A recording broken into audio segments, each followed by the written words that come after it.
Chapter 70. Zhang Fei takes Wakou Pass with tactics. Huang captures Tiandang Mountain by stratagem. Zhang He's army, with which he felt so sure of victory, consisted of 30,000 troops, and they were in 3 camps, Camp Dang, Camp Mengtu, and Camp Dangxi, which were protected by the hills.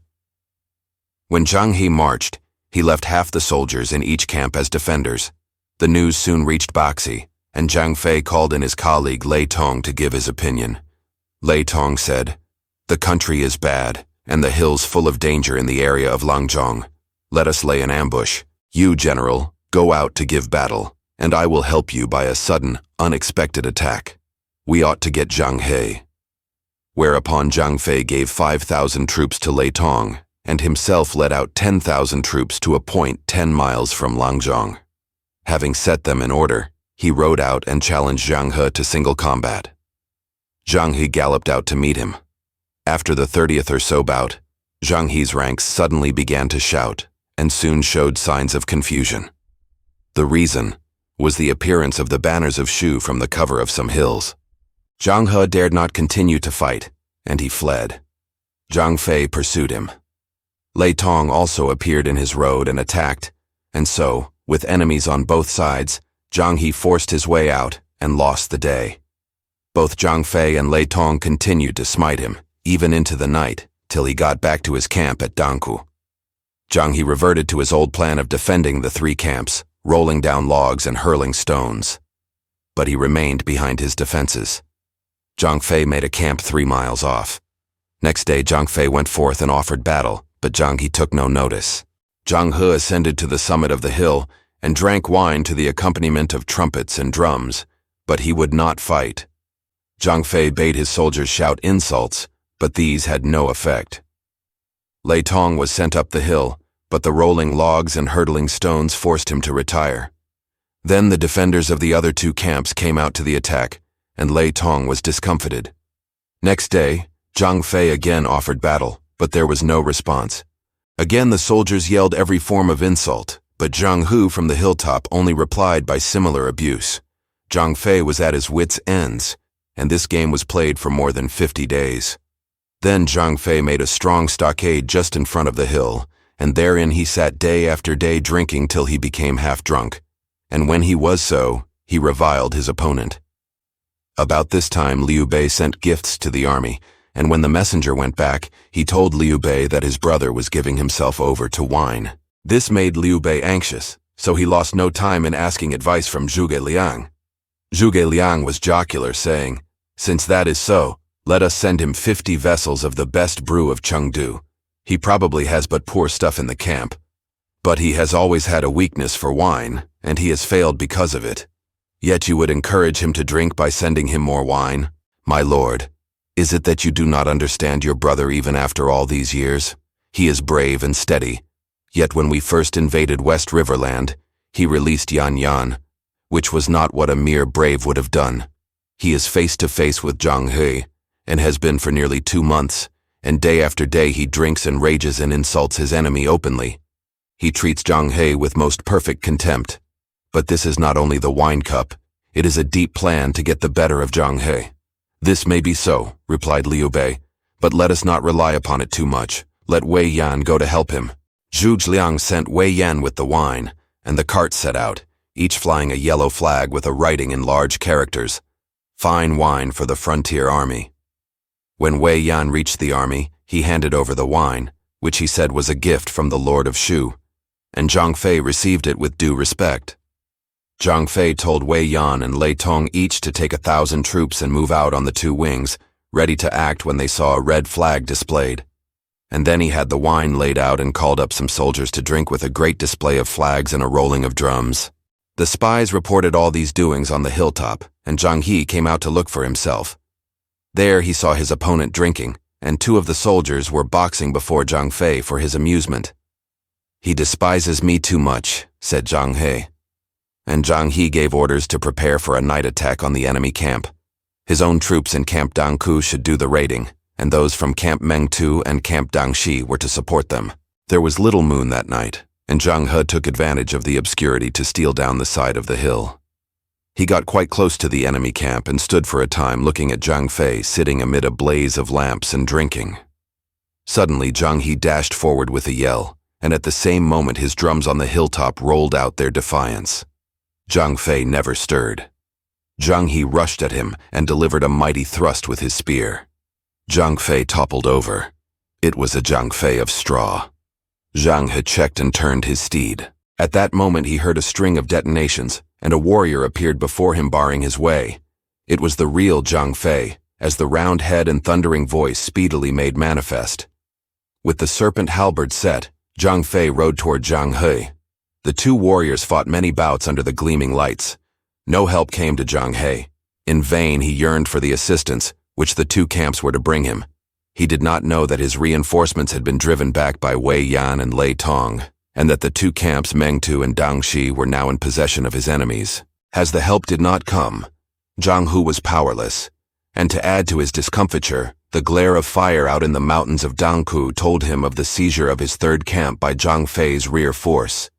Nothing could be done, and Zhang He cut an alley, forced out of the press, and fled to Wakou Pass. The victory was all to Zhang Fei. The news of the success delighted Liu Bei, and he knew then that Zhang Fei's drinking had been part of a stratagem to entice his enemy into the open and defeat them. Zhang He reached Wakou Pass, but with the loss of 2/3 of his army of 30,000 troops. He stood on defense and sent urgent messages to Cao Hong to come to his rescue. Cao Hong angrily replied, "He disobeyed my orders and marched. He has lost an important point and now he sends to me for help." While refusing aid, Cao Hong sent to urge his colleague to go out and fight, but Zhang He too greatly feared. At length, Zhang He decided upon a plan of action. He sent out two parties into ambush and said to them, "I will pretend defeat and fly. They will follow, and you can cut off their retreat." When he did march out, he met Lei Tong. The two engaged in battle, and Zhang Hu presently ran away. Lei Tong pursued and fell into the ambush. Then Zhang He returned and slew Lei Tong. His troops went back and told Zhang Fei, who came up to provoke another fight. Zhang He again tried his stratagem, but Zhang Fei did not pursue. Again and again the ruse was tried, but Zhang Fei knew it was only a ruse and simply retired to his own camp. He said to Wei Yan, "Zhang He has compassed the death of Lei Tong by leading him into an ambush, and he wants to inveigle me into another. What say you to meeting trick with trick?" "But how?" said Wei Yan. "Tomorrow I will lead the army forward, you following me with some reliable soldiers. When his army come out from their ambush, you can smite them, sending half your men against each party. We will secretly fill the byroads with loads of combustibles, entice the enemy among them, and start a fire. In the confusion, I shall try to capture Zhang He. So will we avenge our comrade's death." So Zhang Fei went out, and Zhang He's troops came and began to fight. After a half-score bouts, Zhang He ran away, and this time Zhang Fei pursued. Zhang He, now fleeing, now stopping to exchange a blow or two, led Zhang Fei through the hills to a valley. Here, suddenly changing front to rear and rear to front, Zhang He halted, made a camp, and offered battle. It was now the time when Zhang He expected his hidden troops to appear and surround Zhang Fei. But none appeared. He knew not that his ambush had been broken up by Wei Yan's army and driven into the valley where the road was filled with cartloads of combustibles, and that the valley even then was all aflame. Then Zhang Fei came to the attack, and the rout was complete. Zhang He, fighting desperately, got through to the Wakou Pass, and there mustered the remnant of his force. He strengthened the position and remained behind his ramparts. Zhang Fei and Wei Yan then tried to take the pass, but day after day they failed. Zhang Fei, seeing no hope of success, retired 7 miles and bivouacked. From this point, he sent out scouts under Wei Yan to explore the country.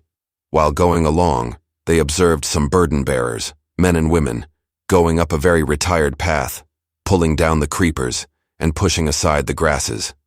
"That is the way to take Wakou Pass," cried Zhang Fei, pointing with his whip to the wayfarers. He ordered his soldiers not to scare the people, but to call a few gently and bring them to him. They soon had several standing before their leader, who spoke to them kindly and put them at ease. "Whence come you?" asked Zhang Fei. We belong to Hanzhong and are going home. We heard that you were out fighting and the high road to Langzhong was blockaded, and so we have come across the Mist Torrent and Zitong Mountains and down River Guijin. We are going to our homes in Hanzhong. Can one reach Wakou Pass by this road, and how far is it? The country people replied. A small road leads past to the rear of the pass from Zitong Mountains. For this piece of information, Zhang Fei rewarded them by taking them into his camp and giving them a good meal. Then, he sent off Wei Yan to make a frontal attack on the pass, while he himself with 500 light horse attacked it from the rear by way of Mount Zitong. Zhang He was grieved and disappointed that Cao Hong sent no help, and the news of Wei Yan's attack only added to his sorrow.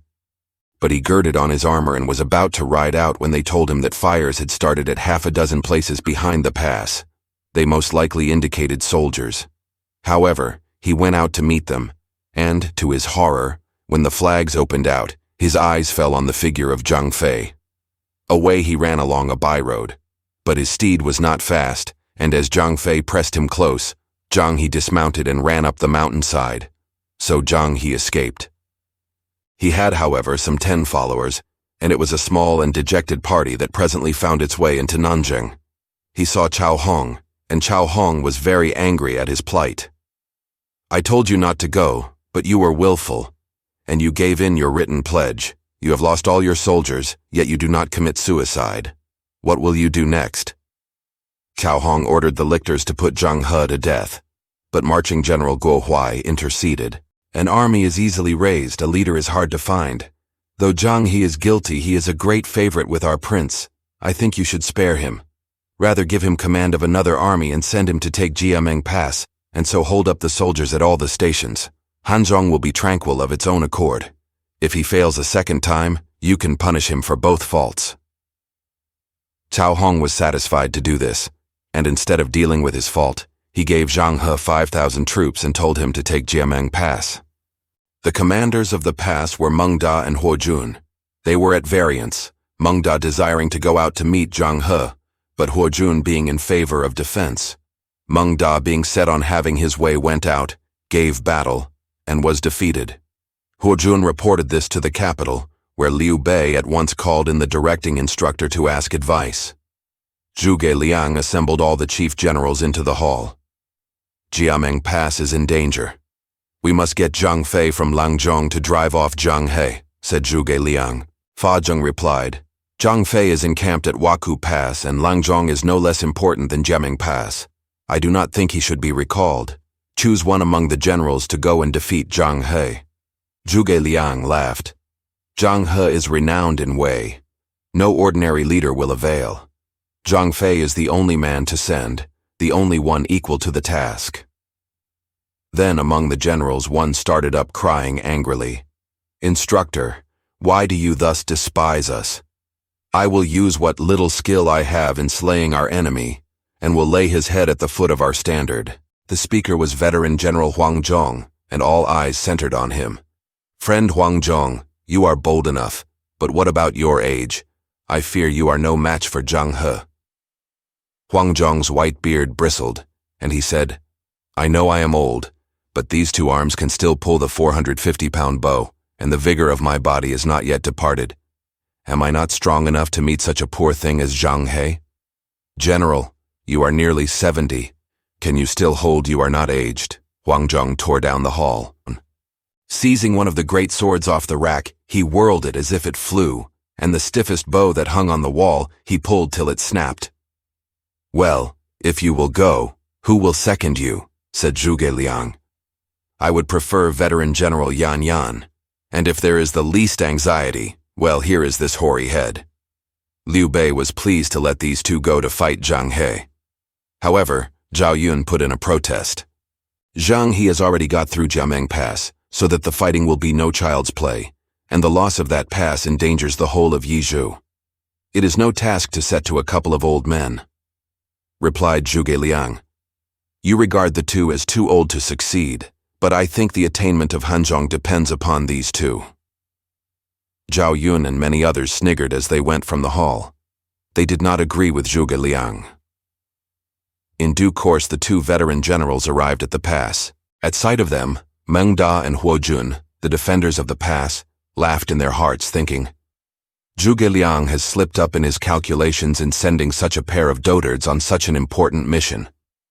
Huang Zhong said to Yan Yan, You see the behavior of these people? They are laughing at us because we are old. Now we will do something that will win admiration from all the world. I should be glad to hear your orders, replied Yan Yan. The two generals came to a decision how to act. Huang Zhong led his army down below to meet Zhang He in the open plain. Both drew up their array.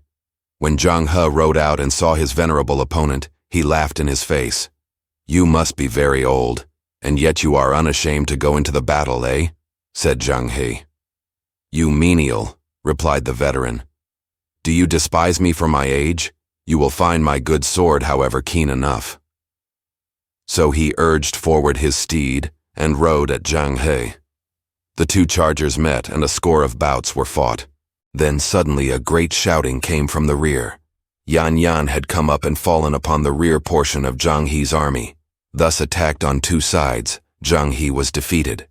The pursuit did not cease with nightfall, and Zhang He was driven back near 30 miles. Contented with this success, Huang Zhong and Yan Yan went into their camp, where they rested their soldiers for a time. When Cao Hong heard of Zhang He's new defeat, he was going to exact the penalty. But Guo Huai persuaded him to forbear. If he is pressed too hard, he may take refuge in Shu, said Guo Huai. Rather send him help. You will thus keep a hold over him and prevent his desertion. Wherefore Xiaohu Shang and Han Hao were sent with reinforcements. Xiaohu Shang was a nephew of Xiaohu Dun, and Han Hao was the brother of Han Xuan, the late governor of Changsha. They had 5,000 troops. The two generals soon reached Zhang He and asked how now the situation was going. That old man Huang Zhong is really a hero, said Zhang He, and with Yan Yan's help he is very formidable. When I was at Changsha, I heard the old man was very fierce. He and Wei Yan yielded the city to Liu Bei and killed my own brother. Now that I shall meet him, I can have my revenge, said Han Hao. So he and Xiaohu Shang led out the new army. Now, by means of spies, Huang Zhong had got a thorough knowledge of the country. Yan Yan said, Hereabout there is a mountain named Tiandang Mountain, wherein Cao Hong has stored his supplies. If we can gain its possession, we shall reduce the enemy to want and we shall get Hanzhong. Huang Zhong replied, I think so too, and so let us do so and so. Yan Yan agreed with him, and marched off with a body of troops to carry out his part in the stratagem. At news of the coming of new armies, Huang Zhong marched out to meet them. He found Han Hao in front of his array, and Han Hao began to abuse the veteran, shouting out, Disgraceful old ruffian! Then Han Hao whipped up his steed and set his spear at Huang Zhong. Xiaohu Shang also rode out and took part in the combat. The veteran held them both at bay for some half-score bouts and then fled. They pursued him for 7 miles when they reached and seized his camp. Huang Zhong, however, quickly made another defense of brushwood. Next day, Xiaohu Shang and Han Hao renewed the pursuit, which ended with the capture of the temporary camp of the day before, and they had advanced 7 miles further. Then they called upon Zhang He to protect the rear camp. When Zhang He came up, he dissuaded them from continuing. Huang Zhong has retreated before you for 2 days. There is some deep stratagem behind this, said Zhang He. Xiaohu Shang scoffed at him, saying, You are such a coward that you have been defeated many times. Now say no more, but let us accomplish something. Zhang He retired much mortified and shamed. Next day the two generals again went out to battle, and again Huang Zhong fled from them for 7 miles. The two generals pursued as quickly as they could. The day after, Huang Zhong fled without any pretense of showing fight, except at short intervals. He got to Jimeng Pass and went on the defensive. The pursuers knocked at the very gate of the pass and made a camp close by. Then Meng Da secretly wrote to Liu Bei that Huang Zhong had been repeatedly defeated, and now was in the pass and unable to go out. Liu Bei became alarmed and consulted Zhuge Liang, who said, The old general is making the enemy overconfident, to their ultimate destruction. But Zhao Yun did not share this opinion, nor did many others, and Liu Bei decided to send Liu Feng to reinforce his aged general. The young man came to the pass and saw Huang Zhong, who asked him, General, what makes you come here? My father heard that you have sustained several defeats, and he has sent me," said Liu Feng. "But I am only employing the ruse of leading on the enemy," said Huang Zhong, smiling. "You will see tonight that in one battle I shall regain all the camps and capture their supplies and many horses. I have only lent the camps to them to store their supplies. Tonight I shall leave Huojun to guard the pass, while General Meng Da will gather up the spoils for us.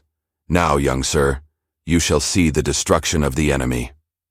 That same night, at the second watch, Huang Zhong left the pass with 5,000 troops. But now Xiahou Shang and Han Hao, seeing no move from the pass for many days, had become careless, and so their camps were unable to resist. Their troops had no time to don their armors or to saddle their horses. All the leaders did was to flee for their lives while their troops trampled each other down and were killed in great numbers. All three camps were recovered by dawn, and in them were found all sorts of military equipment. Horses and their caparisons also fell to the victors, and all the booty was carried off by Meng Da and stored in the pass. Huang Zhong pressed on his victory. Liu Feng ventured to say, "Our soldiers need repose." "Can you seize the tiger's whelps without going into the tiger's den?" cried Huang Zhong, and he urged on his steed. The soldiers also were eager. Zhang He's own army was thrown into confusion by the flying men from the defeated armies, and he could not maintain his station, but was forced to retreat. They abandoned all their stockades and rushed to the bank of River Han. Then Zhang He sought the two generals who had brought about the misfortune and said to them, "This is Tiandang Mountain, where our stores are. Close by is Mikang Mountain. The two mountains are the very source of life of the Hanzhong army. Lose them, and Hanzhong is gone too. We must see to their security." Xiahou Shang said, "My uncle, Xiahou Yuan, will look out for the defense of Mikang Mountain, which is next to his station at Dingjun Mountain. There need be no anxiety about that. And my brother Xiahou Dai guards Tiandang Mountain. Let us go to him and help to protect that." Zhang He and the two generals set out at once. They reached the mountain and told Xiahou Dai all that had happened. "I have 100,000 troops in camp here," replied he. "You may take some of them and recover your lost camps." "No," replied Zhang He. "The only proper course is to defend." Almost as they spoke, the rolling of drums and the clang of gongs were heard, and the lookouts came to say that Huang Zhong was near. "The old ruffian does not know much of the art of war," said Xiahou Dai with a laugh. "After all, he is only a brave." "Be not mistaken. He is crafty and not only bold," said Zhang He. "This move is against the rules and not at all crafty. He is worn from a long march and his soldiers are fatigued, and they are deep in an enemy's country." "Nevertheless, be careful how you attack," said Zhang He. "You would still do well to depend upon defense only." "Give me 3,000 good soldiers and I will cut him to pieces," cried Han Hao. They told off the 3 companies for him, and down he went into the plain.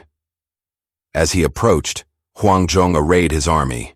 Liu Feng put in a note of warning, saying, "The sun is setting, and our men are weary. Let us retire for the fight tomorrow." But Huang Zhong paid little attention, saying, "I do not hold with your objections. This is the one God-given opportunity to make good, and it would be a sin not to take it." So saying, the drums rolled for a great attack. Han Hao came forward with his troops, and the aged general went toward him whirling his sword. In the first encounter, Han Hao fell. At this, the soldiers of Shu gave a yell and went away up the hill, whereupon Zhang He and Xiahou Shang hastily moved out to withstand them. But a great red glare sprang into the sky from behind the hill, and a shouting arose. Hastily, Xiahou Dai led off his troops to meet the danger there, and went straight into the arms of Yan Yan.